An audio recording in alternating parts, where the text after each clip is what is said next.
I worked with this sketch. It was of the farm, bit of a rolling landscape there and some barn buildings.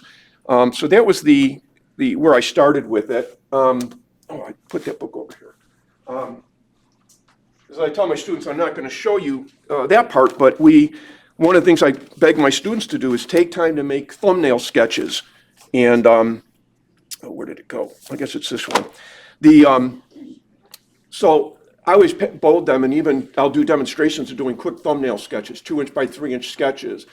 And I'll tell them, look, you got to stopwatch, you got to time me. How long does it take to do this sketch? Well, that took about 40 seconds. That took 35 seconds. And I talk about where my mind's going so they can see that in less than 5 minutes, I can have 6 or 8 good ideas. And one's going to be really good. You might have 2 other alternates. My wife didn't believe me. She was taking one of my classes one time, and I was setting up a still life display, and I go to them, make 6 thumbnails. She said, no, I know my first design is the best one. I said, do 6 thumbnails. Of course, she doesn't listen. So finally she did. I wasn't going to give up. And the great thing there was I went to her and said, so how did it go, Helen? She said, well, I guess you were right. And she said her third and her fourth attempts were, in her opinion, stronger designs, and I agreed with her. I said the first one wasn't bad, but the third and fourth ones absolutely were her strongest designs.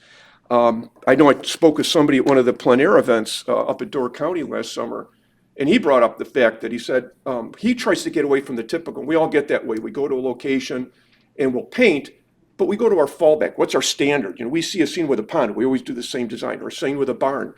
So he says he does his thumbnails, but he always goes to the second, third, or fourth one because he doesn't want to be stereotyped. He doesn't want the judge to say, Tom does that design every time. So it's a good idea to just keep expanding yourself. So this particular day, I worked with the pen and ink sketch, and I did, although I didn't include the buildings, I did this as a value study. Another great tool for building your designs. Try to have the darkest dark gray, light gray, white. And this was just done with, I'll either use Payne's gray or I'll use ivory black. Otherwise, I don't bother with ivory black in the palette. And then what I like to goad my students to do is sometimes before you take a tack of the paper, do simple little color sketches. And this is an idea where first I thought this might be a good idea. And even though it seemed to work all right on the value study, as soon as I put a little color to it, you tell, no, something didn't feel right. And I just felt it worked stronger with flip-flopping that part of it. And I felt that would work. And each of those, again, doing those in front of students, they can see, they take no more than 5 minutes. So you've now invested 10 minutes to do a painting. And how much watercolor, I don't know. But, so this is a great way to just work with it and play with it. I hope you can, that could be all right. I don't know if you can see that well enough. I might have to change one thing here.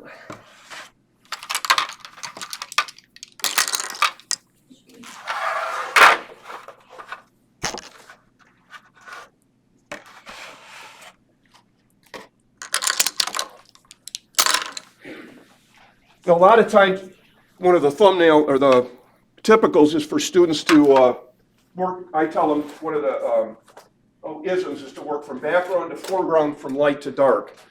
And but a lot of times too, if I'm doing the sky is just a minor part of my painting, I don't bother starting with it. But if it is a major part of the painting, I'll start with it. I always feel sometimes you get too far involved in the painting and get yourself trapped. You've done the work on the sky, and all of a sudden it's just not working right. It's not dark enough. It's not intense enough. So.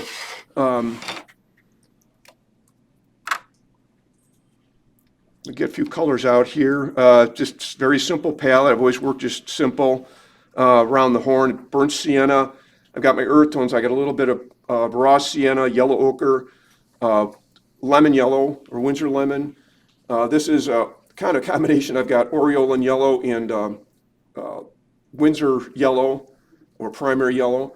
This one's New Gamboge, or sometimes in my other palette I'll have it's yellow orange. Cadmium orange, this is one of the reds, naphthol red, alizarin crimson, and then the blues, cerulean, cobalt, ultramarine, Prussian blue, Payne's gray, and dioxazine purple. And I think as I'm getting older, I'm using more purples in my paintings. I don't know. We had one of the classes where we have students get in there. You always hope they take the right course, but I do have a lot of people come in the wrong course, and we have to work with it. But so first I'll get a little bit of color in here, a little bit in for the sky.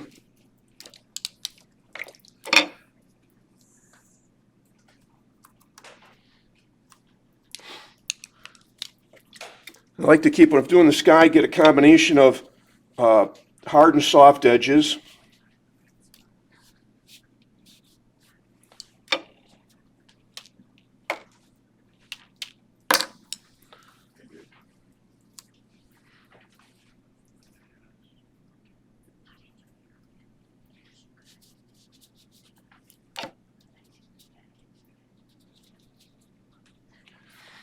I like to encourage it to have a little hard and soft edge to it. I knocked something out there.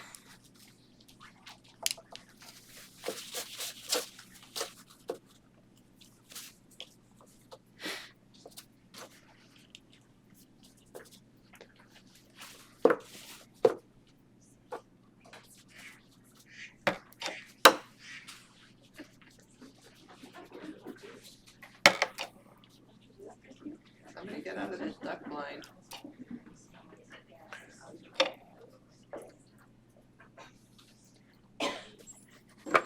People over on this side who can't see through you. Yeah, he's gotta be somewhere. Well, if you'd paid enough money, you'd sit on this side of the.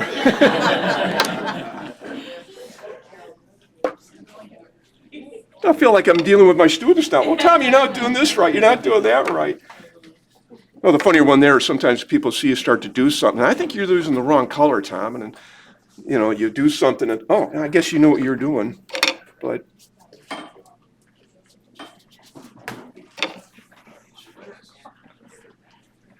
yeah, this is one of those, you work in big spots like this, you got to move with a certain, I guess I call it, you have to work with intent. This is a time, too, where somebody happens to call me on the phone. I'm not answering. Of course, you get the case, my wife will call up, she says, don't tell me you're in the middle of a wash. Lost that one.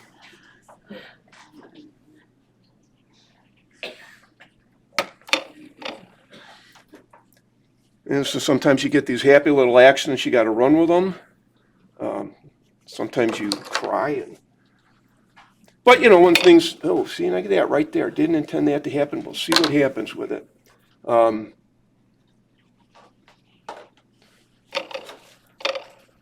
let that simmer for a moment. At least I got the main part of that in. I could have waited till later to do that sky, that part of the sky, but I'll go with that.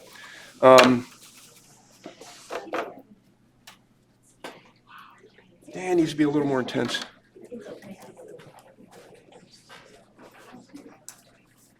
Getting that point of no return with this, so we'll move on.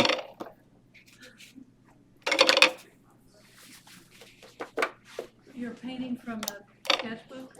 Yep. Okay. That up. The camera isn't quite catching that. Yeah, if you need, I can. Do I need to?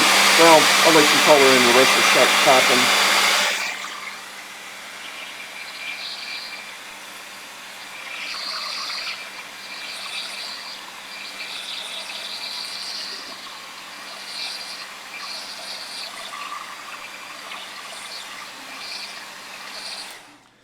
The hair dryers are great. I often wonder how much Sargent in Winslow, Oklahoma would have loved working with dryers.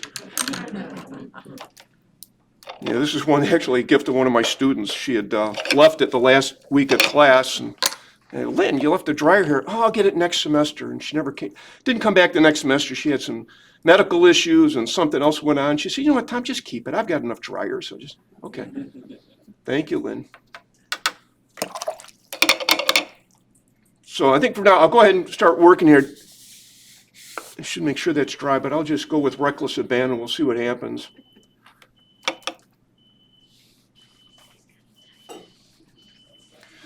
Now, one of the things we deal with is trying to get depth to the painting, so I'm going to do a little bit of color here just to get a little bit of a little light green, basically more cerulean blue than anything.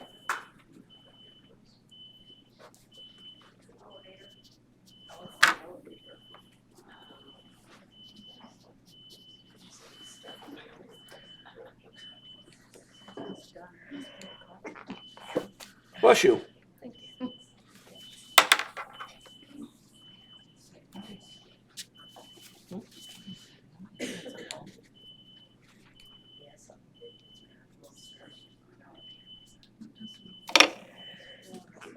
Bless you.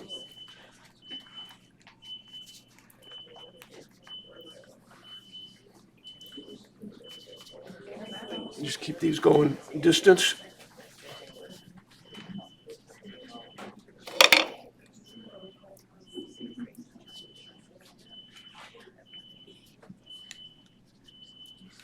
A lot of times I'm just always working with, usually have one brush at the side that's just water. Always trying to just keep it damp. Sometimes I just need it to feather off edges, keep things a little uneven, keep hard and smooth edges.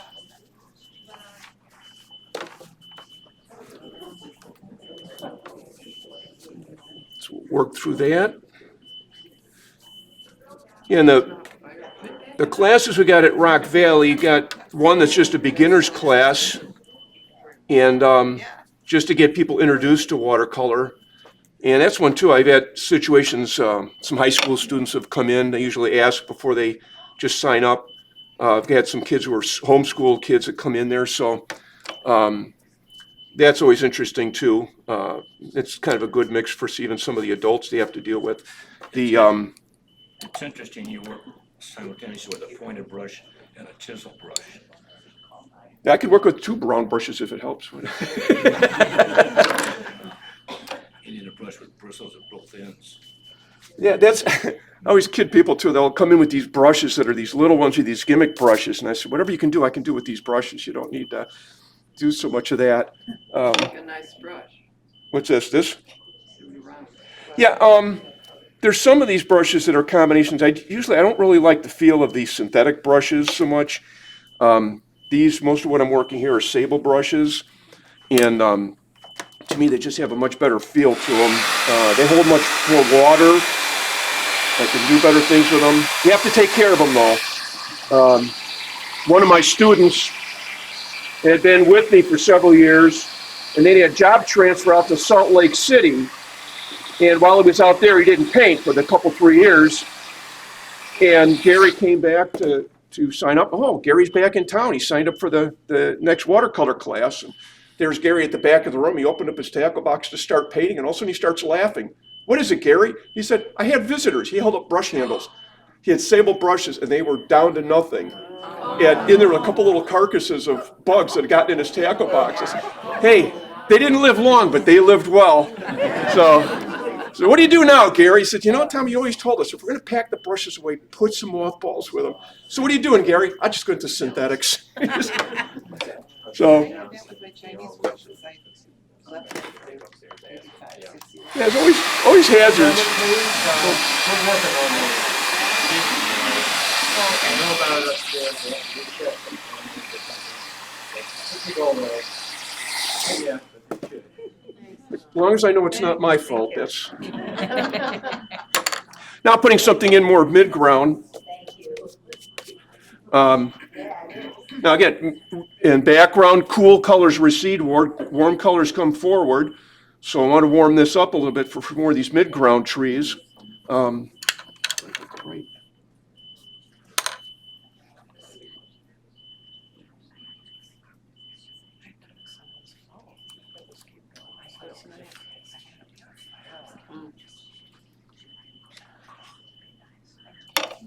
You have to watch out here. I did a demonstration at Addison, Illinois one time, and wasn't thinking about it. And I'll do this a lot of times, flick the brush to get some of the water off.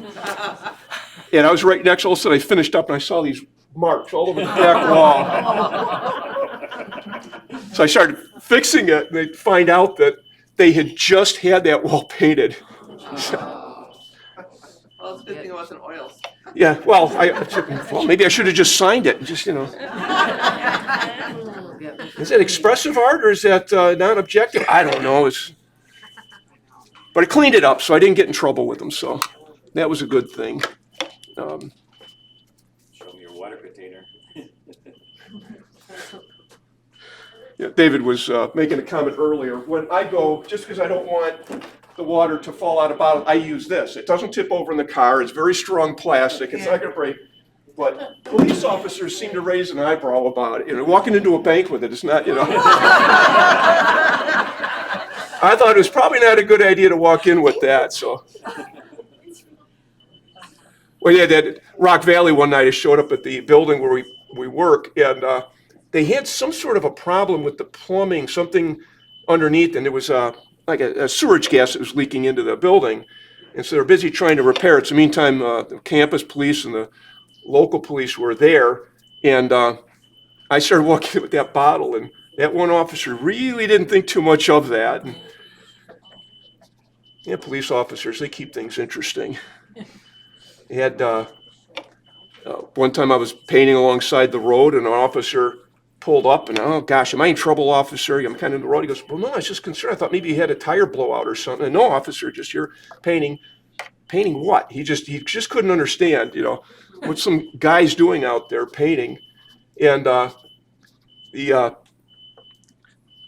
let me paint. He was all right. And another time I had out in Belvedere area, there was a little house that had been vacant for a while, a little farmhouse. And it's along this road where if you go one direction, at this crossroad, you turn to the right, you're going towards the Walmart. You turn to the left, there's a frontage road, and right along that path is this neat little old farmhouse that is now demolished.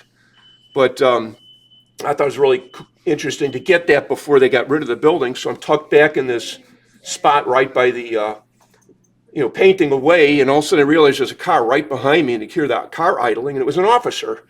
And, oh gosh, am I in trouble, officer? And he said, well, I don't think so. He said, we got a report from somebody that somebody was along the side of the road changing the oil on their car. I said, no, I'm working in oil paints. And he said, well, I guess this was a legitimate call then. So, and I think the funniest one I had was painting up at Jefferson, Wisconsin at a plein air event, and out on a road where I was busy painting, and all of a sudden you saw the storm start coming in. And sure enough, it hit. And so I left the ease, I pulled the paints in and everything. So I'm just sitting in the back of the car, just waiting out the storm, and just on this country road. And all of a sudden I see this car slow down at this intersection. I wonder if that's an officer. Yeah, it's an officer. So he comes over, and it had to be the officer's nightmare because it was a sort of a humid day and this rain, and he got out of his car. He had the air conditioning on. He had glasses on, and they immediately fogged up. He could see nothing. So he's another one who you're trying to tell you're on this event. And he's, yeah, I'm not aware of that event. Honest, officer, here's the tag, and here's the... Was able to convince him, so while I was there, then still waiting out the storm, I sent a note to the organizers to say, you probably ought to tell the police next time we're doing these things.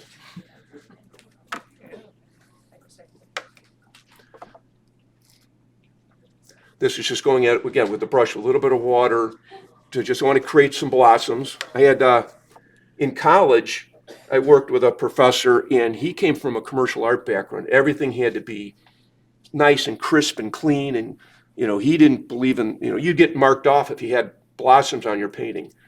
And after I graduated, it's like, something, that's not right. And it's like you could see some beautiful textures with those blossoms, and it just didn't make sense to not take advantage of them. So I had to unlearn a lot of what Ted, but he was nice. He gave me a lot of latitude, and he knew I was going for a degree in business, so he didn't put me to the same task as the art majors. I think he wanted me out of the classroom, actually, when he was dealing with the art majors.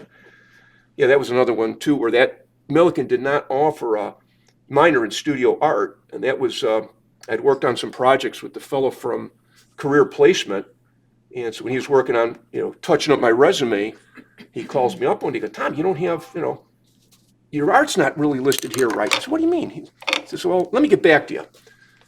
So a day later or so, I get this message to call him over at his office. And, okay, what did I do wrong now? He said, were you over at the art lab today? No. He said, are you going to go over there? And I wasn't planning on it, Lane. What are you after? He goes, you might want to avoid Dr. Clavin for a while. Dr. Clavin was head of the department, and apparently Lane had gone over. He did his research, and he went back at Dr. Clavin and said, hey, if this student were at any other college, he'd be getting a minor in studio art. And Dr. Clavin reminded him that, that school did not offer a minor in art. So there was some pressure that went on, and apparently it got to the point where my buddy went at the head of the department and said, well, you can either sign this or I take it to the dean of students. He'll sign it, and then you'll have to explain to him. He signed it, and I stayed away from Dr. Clavin for that. Are you painting the darks right now? I'm just trying to get some of these trees in place, just working my way forward. Trying to get some initial color on, probably going a little more detail than I need to at first. A lot of what I do with the students, the way I put it to them a lot of times doing our paintings is, I call it outline, refine, and define. The outline is just get colors in play. And then the refining is where you go back and fix where you have problems. You have oops, you need to darken up spots. You go into it. And then the defining is the end part, and hopefully it's very few details and just the finishing touches. So, but they're large kids, so they just get going and paint everything. And we worked, the third level we worked differently this year, where I really had them working on the idea of more value sketches and giving them assignments. We did one last week where I put up things like moods. I said, we had things like rain, gloomy, dusk, and they had to paint. They had to do little studies. I gave them a simple little design, and their goal or their challenge was to paint that. Exciting. How do you paint exciting? And Julie did it. Julie and another one, Mino, did some beautiful takes on exciting, and both had different ways. Mino used really interesting lines, and Julie went at it with really bright, strong colors. And then Mino took also one we put down. I put golden. He said, "What do you mean by that, Tom?" I said, "Well, why don't you tell me what it means?" And they did that. So it was just a fun way. I said, if you're doing paintings and sometimes you're confused, what do I do in a day? It's not a bad idea to grab something like that. It adds emotion to your work. It adds an interesting touch. So I usually don't have problems, getting my excitement going in the morning to get paintings, but there are some people sometimes need little touches just to liven up their work. I'm going to go at this point. I'm going to go ahead and we're going to clean things off a little bit. I'm going to go ahead and get this foreground going, and then we'll come in and touch this area over here.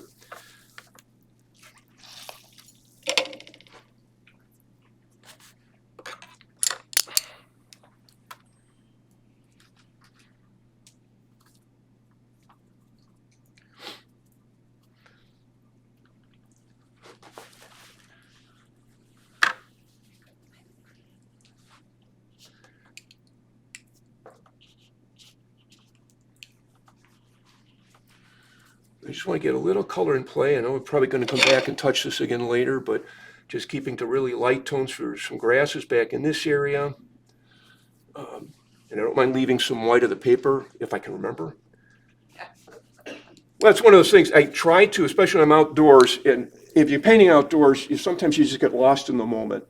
I've tried to convince myself, I'll look at something, okay, I want to keep, I don't want to paint any more than 85% of the paper. I want to leave white to the end of the paper, and just at the last moments I can finish off that white. And all of a sudden you realize, I went too far. But always like to do that. I was talking with one of the artists up at Cedarburg last year about that, and they said the same thing. They try to just enter or do the paintings with that thought in mind, but once you get in that moment, you've got to go with it. You got to go where it takes you.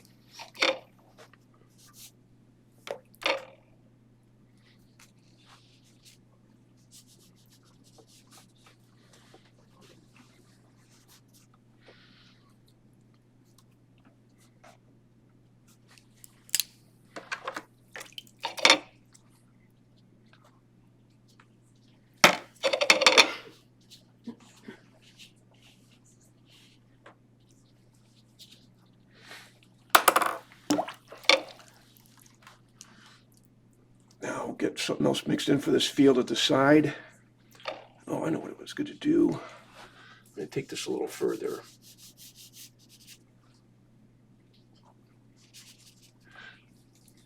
So have many of you been working on watercolor for a long time, or is it fairly new to some of you, or?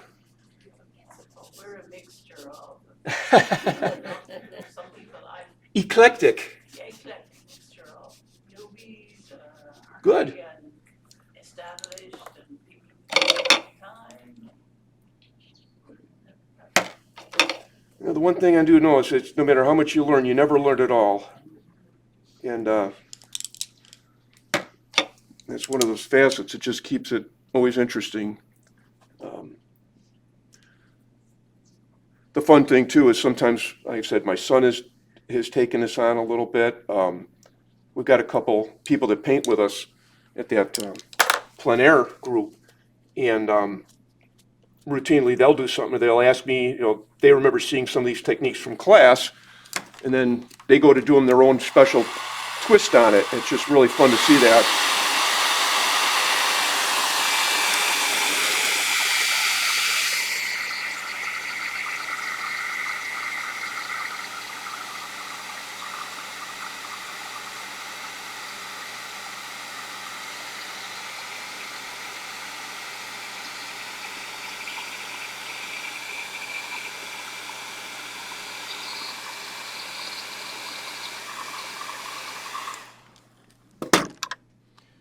Yeah, it's interesting with plein air. Love going outdoors. Love going outdoors. It's much safer than going out windows.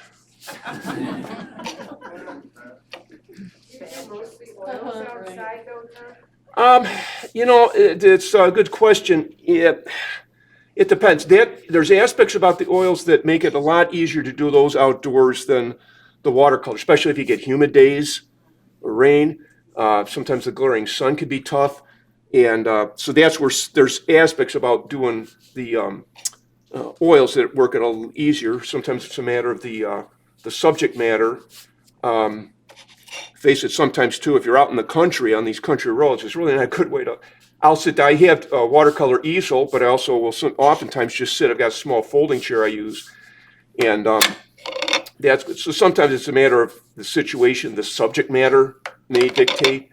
I try not to go with preconceived notions, and then oftentimes you make a mistake. We had back in August, we were painting on a location out in near Rockford, a place called Lockwood Park, and it was a day I just wasn't thinking about the humidity level that day. So I went to do a watercolor, and it's just not going to work. And that's okay. I didn't bring the oils with me, but that's where I spent a lot of time just using the pen and ink. So, but they had, it was at Mineral Point participating in their plein air event this summer, and they've been out painting. And just before going out there, he had a mishap in the garden and ended up recording 8 stitches on the thumb. So for the couple days I painted, I was sore, and by Friday afternoon, this hand was swollen. It was not comfortable. I was ready to pass on doing the quick paint the next day, and my son convinced me, no, Dad, you got to do it. So that was one where I thought, well, I don't care what's going to happen. It may bomb. So I grabbed a piece of watercolor board and went at it. And first thing I did is I just sat and get this scene looking down the main street, and I just started directly in and doing pen and ink on the, some of the outlines just laid in my design, and it just went so fast and easy. Even had one of the other artists came over, saw me. They brought their umbrella for me, and sure enough, at the end, it went really good. The fun thing with that was I really made a mistake on one of the doorways on the left side. It's like, this big schmudge. But then with watercolor, I could put a little watercolor cover in it. And at the end of it, it was funny because some of the other artists looked and said, oh my gosh, nobody ever thought of doing that before. It was so easy. So it was necessity of the mother. But we had, like with that group in Rockford now, we've been doing a lot more of that where you, because I'm kind of chief organizer there, so a lot of times I'm there, I'm trying to go around welcome. We have new people participating with us. I'm going around getting photographs of people. So, my ability to take time to really paint is kind of limited, but I keep using that one.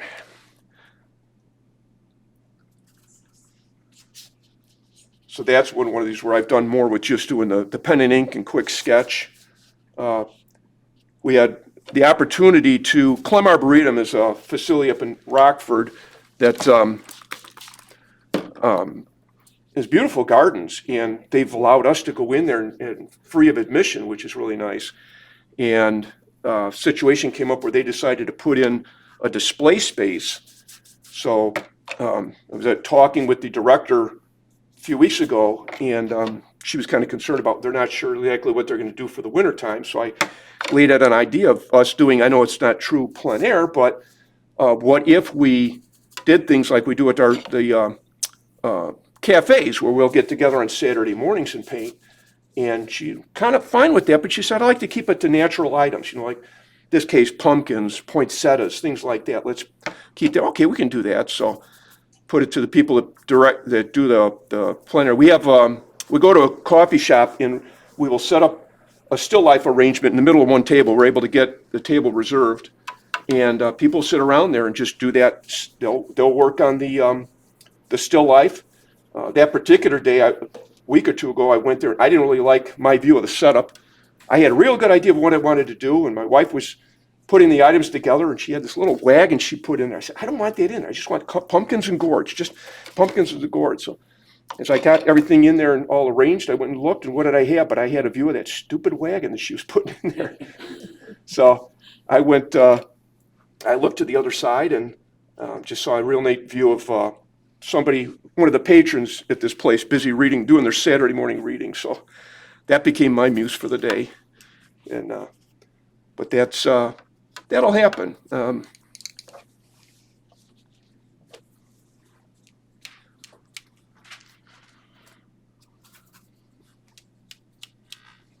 Not sure if that's going to work too well. We'll see. That's very therapeutic too. Sometimes, just Have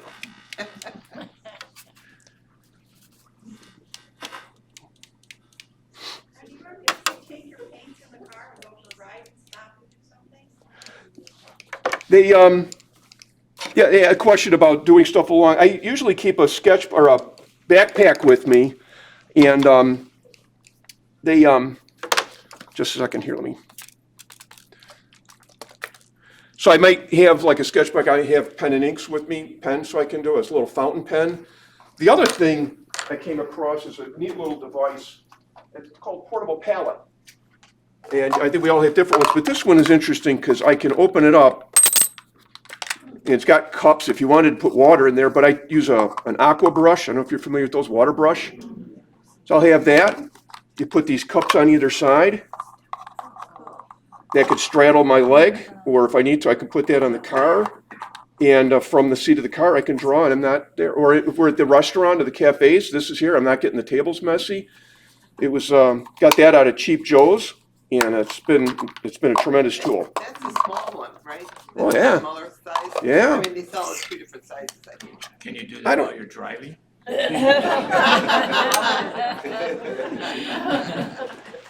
Oh, this is the other palette I'll typically use with on location. And that's if I'm sitting there. I maybe have either sitting on a stool or I've got a little watercolor palette or a watercolor easel I'll use. So that, the thing is, when you work these things, you can, if you have the tools ready, you're ready to go. We get up to Door County often, and that's fun too. Sometimes just have that backpack with, so if the situation hits and we can go sit at the park for a bit, in just a few minutes, I can do what I need to. So, and I brought up that our dog Joja O'Keefe, that she adopted us a couple years ago. We had lost our previous dog, which is a French poodle by the name of Claude, C-L-A-W-E-D, Claude Monet. So, but see, I had other good names. My wife had wanted, we went there thinking we were going to get a male dog. I had good names like Henri Muttis, Salvador Doggy, Vincent Van Dog. But she locked eyes with this dog, and that was, game over. And we had to keep with the artist theme.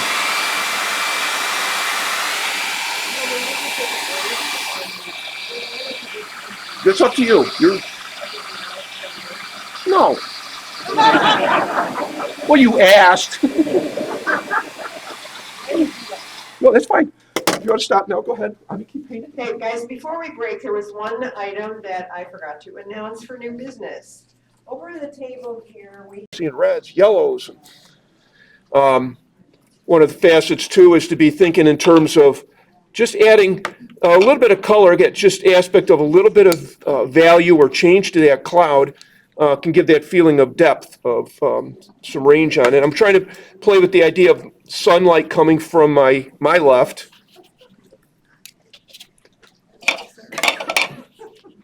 Yeah, somebody made a comment before about my hands moving so fast, and I can't really answer for that. Just, I guess, from doing this stuff as much and for demonstrations, you know, with watercolor, you got limited time. You got, once you touch that paper, that brush to the paper, that clock is running, and you only get a certain amount of time to play with it. So, unfortunately, I get students that get in there and had one time I made a comment to a student. I walked away. I didn't want to say anything. They said, "What's the matter?" I said, I got a feeling I got to call the police. I think you're murdering that Arches. But yeah, what's the matter? And I said, well, you're just, give it a rest. You got to put paint on, get in, get out. You know, you can't labor these situations. You got to get in, out. I'm trying not to dirty the bank too much here. I think I got more color than I wanted.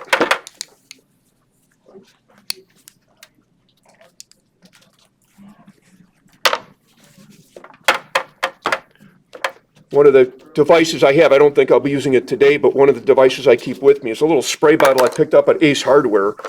And it's a great little tool because it can really spray color out. I get students that get on, they get color too heavy in their paintings and they're upset. I said, don't worry about it. Give me that.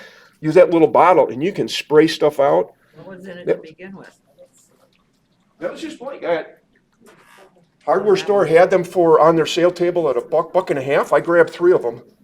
I'm going to keep it though. But students will complain about it. They'll say, you know, how good is it? Well, you know, you can. Where'd you get your Windex bottle? With that kind of a top on it. Yeah, that's, I don't know if they still have them. At Woodman's in Rockford.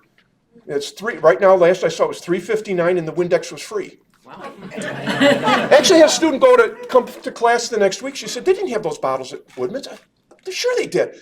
Yeah, they had the Windex in them. Well, spill the Windex out.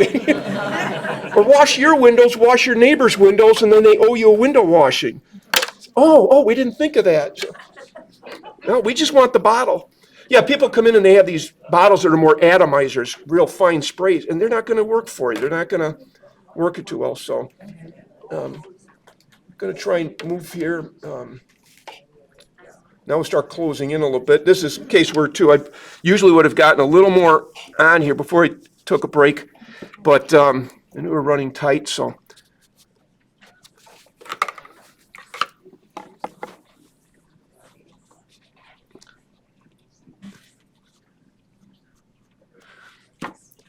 Yeah, it's interesting, too. I get cases, I get presents from the students from time to time. I've had students give me brushes, or had one of the students, Lynn, who gave me this, let me keep this dryer. And here, about last semester, I had somebody give me a telekinetic abacus. A telekinetic abacus. I know it's not a great gift, but it's the thought that counts. What do you use that for in painting?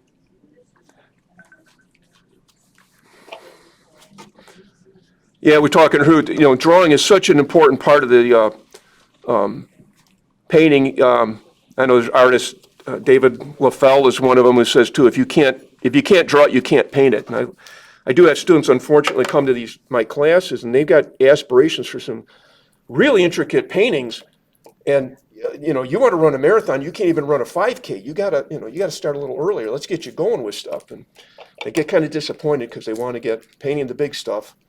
But yeah, I'd say we teach 3 layers of classes. We start out with the one class being more an introduction class, gets people painting, learning how to do basic techniques, get some simple designs out of it. And then second level, we start taking those and start doing more with items. How do you do a tree? How do you do a landscape? that's got trees to it, or water, maybe rivers, creeks. And so part of that too, I kind of go by what the students are doing, what they want to do, see what they want. Third level, we do a lot more, depending into design, and how you could take your images, and you got ideas for paintings, how can you make them stronger? How can you make them better? And so we'll do things with value exercises. We'll give them color exercises to get them working with color theory.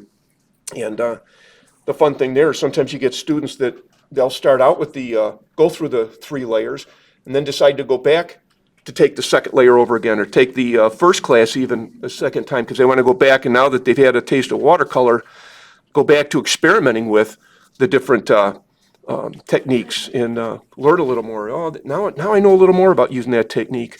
So What is the brand name of your brushes that you're using? these are a lot of well, I've got some that are Rhapsody. This brush right now I'm using is the Winsor & Newton, the Sable. It's a cheaper version, not like the Series 7, but they're nice brushes. This one's a pointed round. I've got number 10 and 12 going here today. And so I do like the natural hair brushes. They hold a lot more paint. Where do you get your brushes? A lot of those I get through mail order, either Jerry's or Cheap Joe's. I've been after too, or sometimes you go into Dick Blick, shoot the toy store. And yeah, try going out of there without spending $100. The real nice thing is where my wife will say, "Well, Tom, but you had some good sales." Okay. So yeah, I get them. I've had good success. I haven't had any problems with any of the brushes. There was in fact, one of the brushes I have here was, I used to use, or recommended the students, one of the brushes that was, it was a combination of natural and synthetic. It was a beautiful little flat brush. And, I went too soon on this. But then the company was, what company was it? Richardson? One of the companies stopped making it. So at the time I had it, where students were looking for that brush, so I went out and went to several places, bought something similar, a little more expensive. But I think one of the funniest ones was talking to the guys at the Italian brush store in New Jersey. And I'm expecting some Italian accents. I grew up in an Italian neighborhood. I expect Italian accents. Boy, it was New Jersey. It was. I started to laugh. What's the matter? I'm sorry. It's just, what, I say something wrong? No, sir. I just had a hard time backing out of that one. I messed up.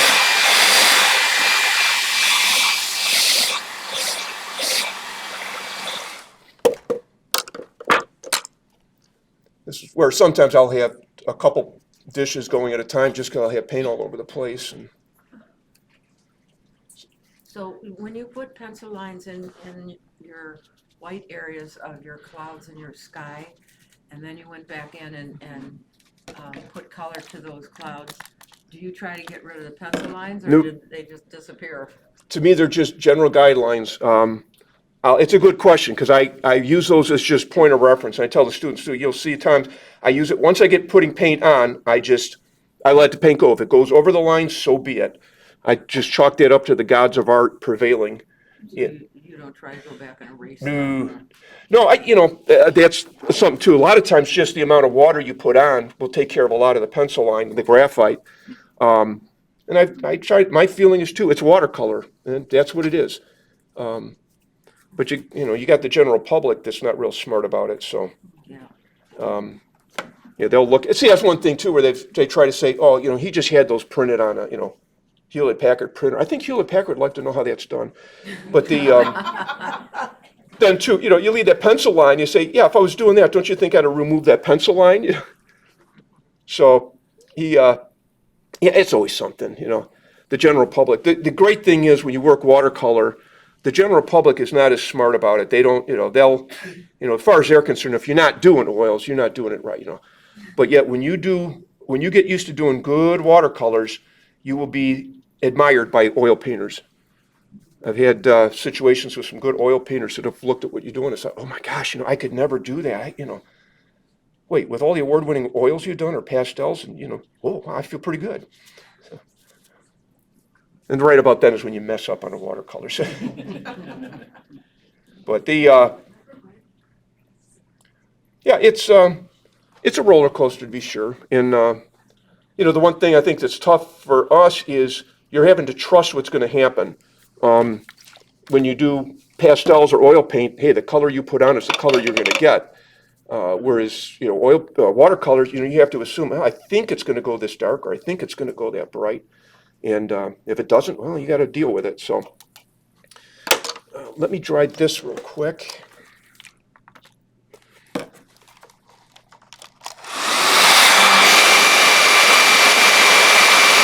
are we doing time-wise? Okay? How about 31?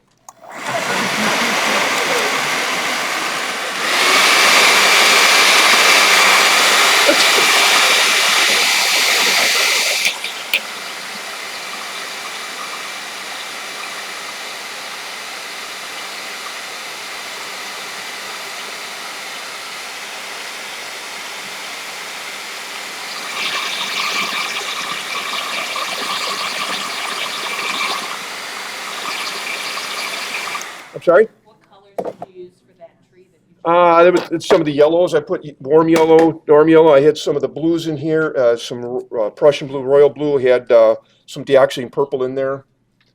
A couple weeks ago, somebody was asking me about the purple. What purple did you put in there? I said, well, it's dirty palette purple.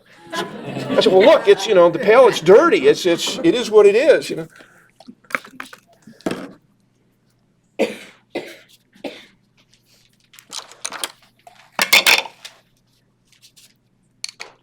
you move your painting down just a slight? So demanding. So like the students, well, Tom, can you do it? No!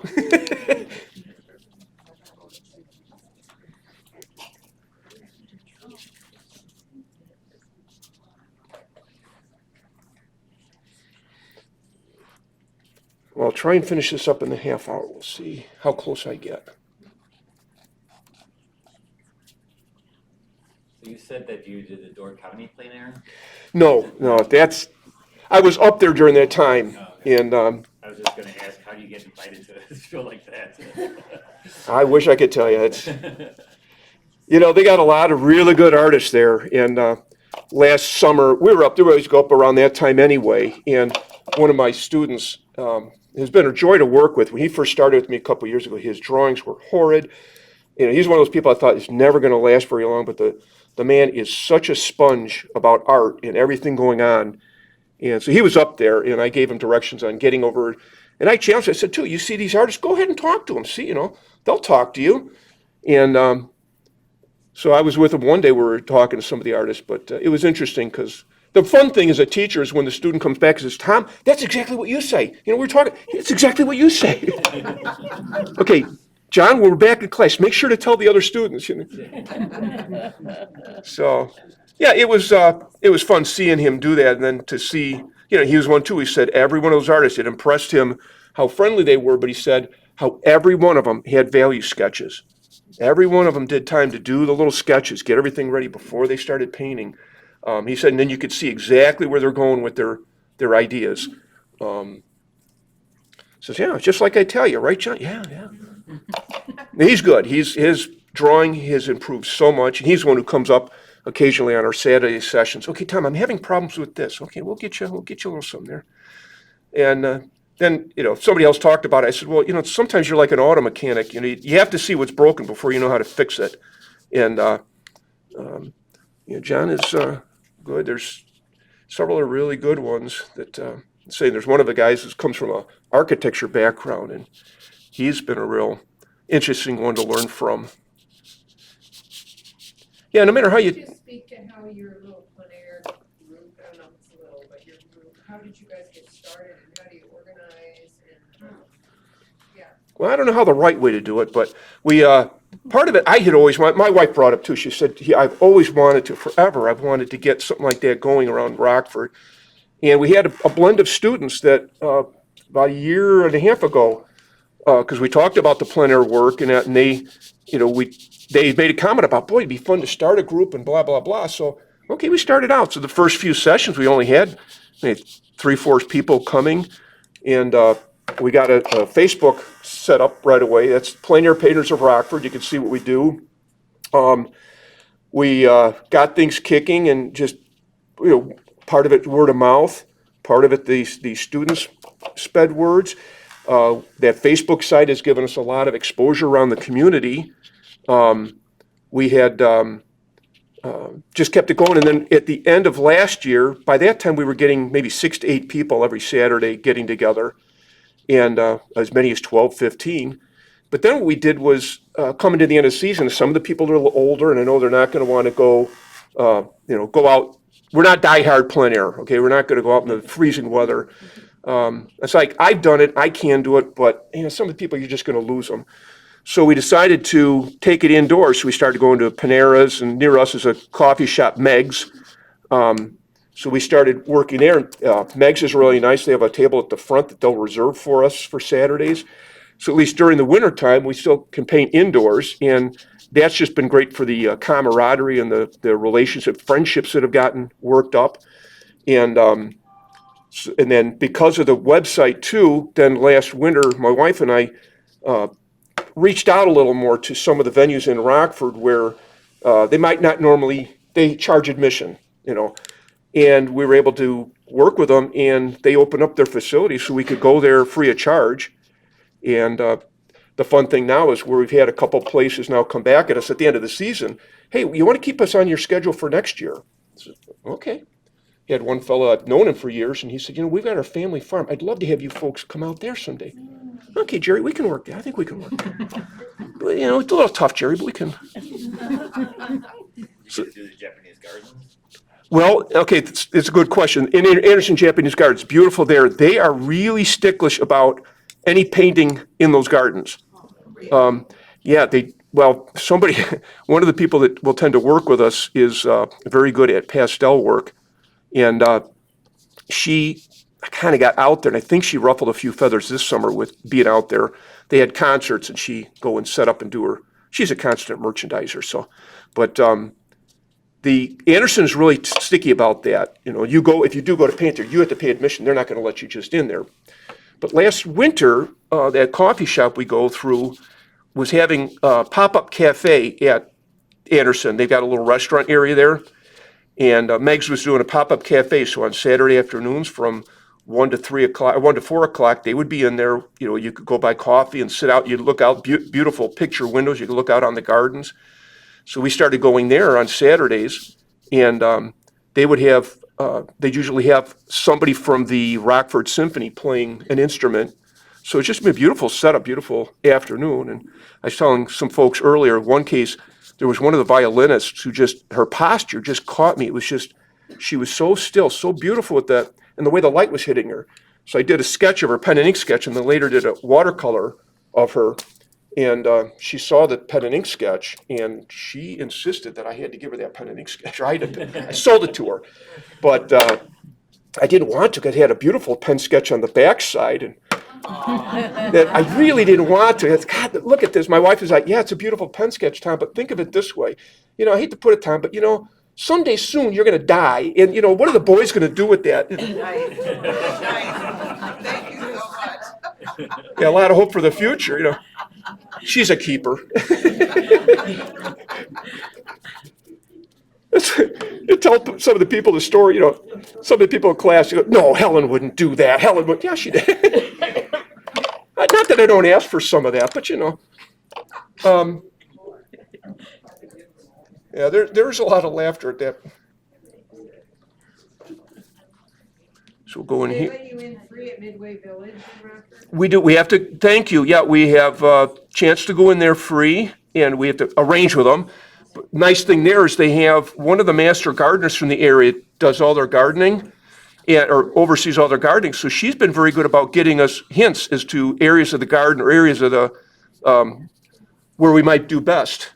See the best sites, and that's been beautiful. And then the other thing we did to help keep better relationships now, these places like Midway that have let us in free, and Clem Arboretum has let us in free. I put it out to some of the painters. I said, I want your help. We want to get some thank you cards out to these folks. So will anybody want to contribute some drawings, and we'll give them a small little 4x6. We can put in an envelope, give them 4x6 paintings.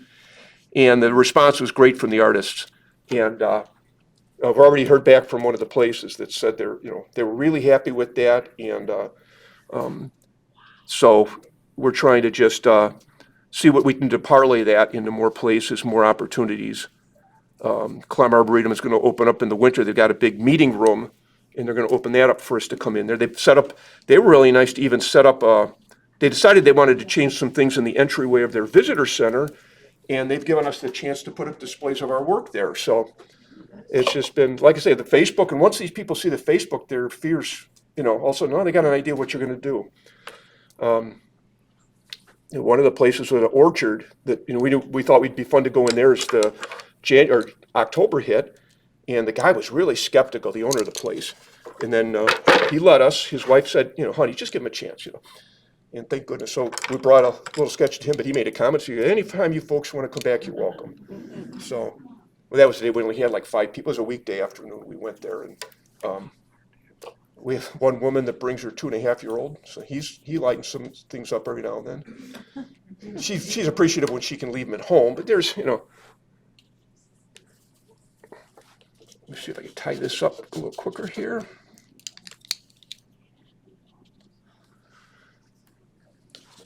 So I don't know if that answers what you want to know on the group. We did do a lot of going to public areas. Oh, I'd say too, one of the other aspects we have is in Rockford, there's beautiful Sinisippi Gardens as part of the Park District. And in the past, I've had some funny encounters with Rockford people and not being really art savvy or art smart. And I was really happy. We've gone, not so much this summer, but we'd go in the gardens on like Wednesday evenings and just paint, June through July, you can be there till 8 o'clock or so, and it's not very dark. But what was really interesting, they've got little waterfalls in there. They've got some other flower gardens. They've got the geese or the swans going in the garden, the pond there. And been very happy with the response from the general public of people who were watching us, and very, very nice comments. And I didn't always expect those.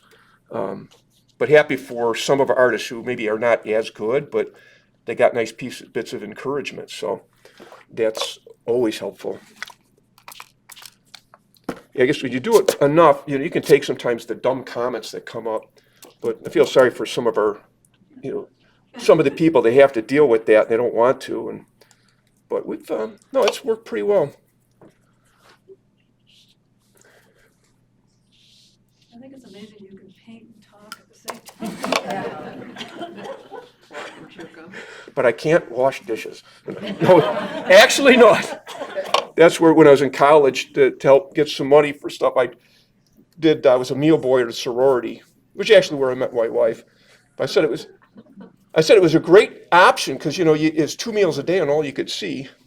Well, I tried to convince my boys when they went to college. I said, I'm telling you, get that job. It's great. I said, because the one thing that was always good about that was, as these sorority girls have different dances, you're not going to go. If you got to go, Tom, you don't have a date. You got to come. Okay, fine.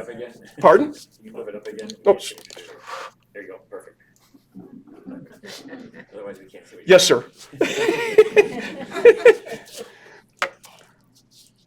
But would the boys listen to me? No. So are they married? The oldest one is, and got 2 grandchildren, and the youngest one, the girl, she's one of these 2 that if paper's around, it doesn't stay for long.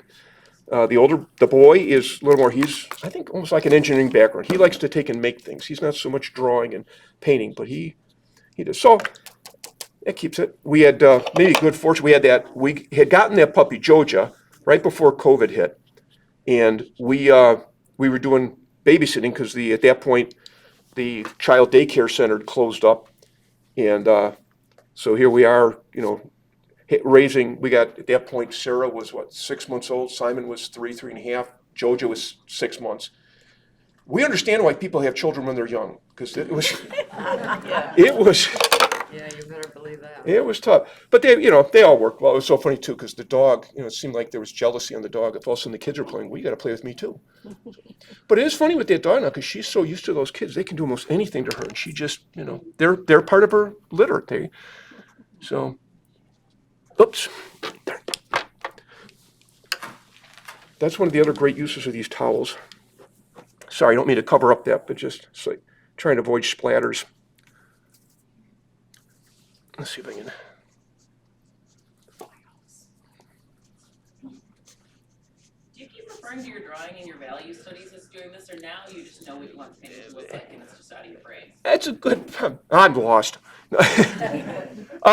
It's a good question. At this point, I just do more than anything is just trying to respond to what the paper's given me. Yeah.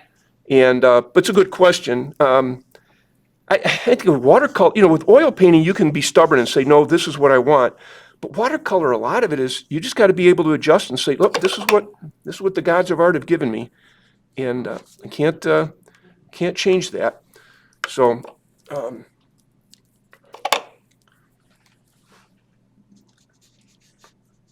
Oops.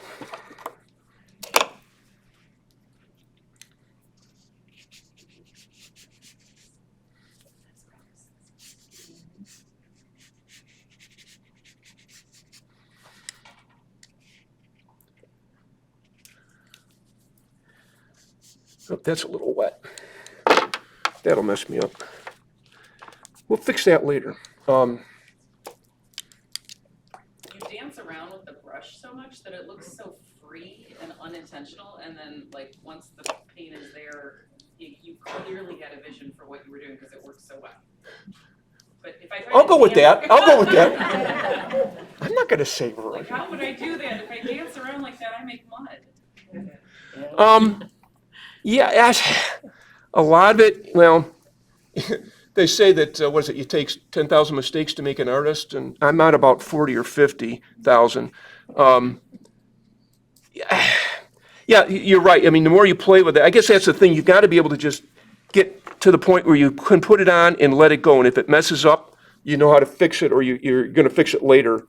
I tell students, too, a lot of times, it's just watercolor is just loads of problem solving. And some people don't like that, and I understand that, you've got to, it may be a certain temperament or intelligence that you have to be able to let things go at times, but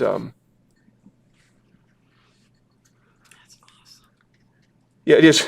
Thank you for the comment about the talking. I guess a lot of it, you get used to doing it when you've got students in the room and you're got to keep things going and entertaining for them, so. What paper are you working on? What? What kind of paper are you working on? White? No, that's Arches. That's Arches. Yeah, now that Arches has been sold, do you notice any difference? Not really. Yeah, I haven't bought any new stuff. I've had supplies. I had real nice, about a few years ago, 4 or 5 years ago, I was starting to run low on stuff and got a call from a fellow. And you don't never know how your art impacts people. And it was a fellow that we had met at an art fair, and I met with the guy. I did not remember him, but he said I made such an impact on him and his artwork. And so he was dying of cancer. And he said, I don't want this to go. My kids won't know what to do with it. He said, but I feel you with running your classes, you'll be able to put it to use. And so he gave me a bunch of paper. And I've got a student now who had paper in, she's got a bunch of watercolor paper where she says, right now she's just content using the blocks. So she doesn't want some of this paper. So full sheet papers, elephant sheets. I'm going to bring that, okay, I'll help you out there. So let's see if we can define that just a little more. So I have worked with some other ones. I said that some of these things you'll see with the watercolor and the pen and ink are on watercolor board, either Canson, or there's another brand that Hobby Lobby carries, and I don't know who manufactures it, but it's really nice you can put the ink lines on to begin with, and they won't bleed. It's Noodler's ink is what I've got in my fountain pens. Other than that, I'll use like the simple Sanford ink you get at the normal inks. So nothing fancy with that. So you always put the ink on first when you have an ink outlining texture thing? Not normally, it kind of depends what goes on. But yeah, there's those pen, I just go direct painting, I don't bother putting pencil lines in first. Sometimes I've used that pen and ink just to rescue. You know, you get paints going on, it's all, and I got to a point, people have said too, I'll just say, whoop, stop it, because I'm not gonna, any more painting with watercolor is gonna make it muddy and clumped. Just stop right there, put a little bit on to just define some areas and get out of it, so. Have you tried those friction pens? I'm not familiar with those. Well, what they are is you can draw with them, and after you're done painting, if you can see your pencil lines and you want to get rid of them, take a hairdryer, blow it on your painting, and the pencil lines disappear. Huh. Well, something else I've done, I don't know if you ever used them, water-soluble graphite. Love it. And that's something I've done too in the watercolors. You put some of that on first, and that, as you paint it, that'll dissipate. Sometimes you make your paintings a little muddy, but yeah, I think too, you get used to doing places. We just have a lot of fun. It's really interesting. You can go out on location and find places, go into coffee shops and do things, and they let's see, probably could use. My mom used to use charcoal in watercolor. Have you ever done that? Probably. You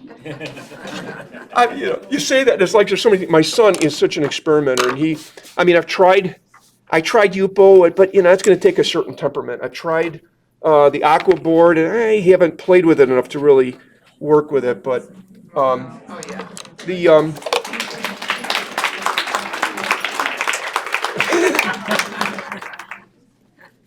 I'm tempted to put birds in there, but I can. From there, you can start seeing, though. I mean, there's little things that have to be done to touch up, but probably too, it needs to be dried a little further. But at least this gives you a little bit of idea of the mayhem that goes on.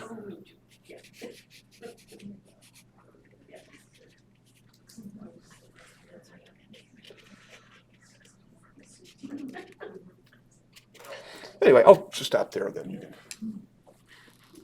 We'll go with that. Thank you. Nothing broken or damaged. So that's good. Any other questions about?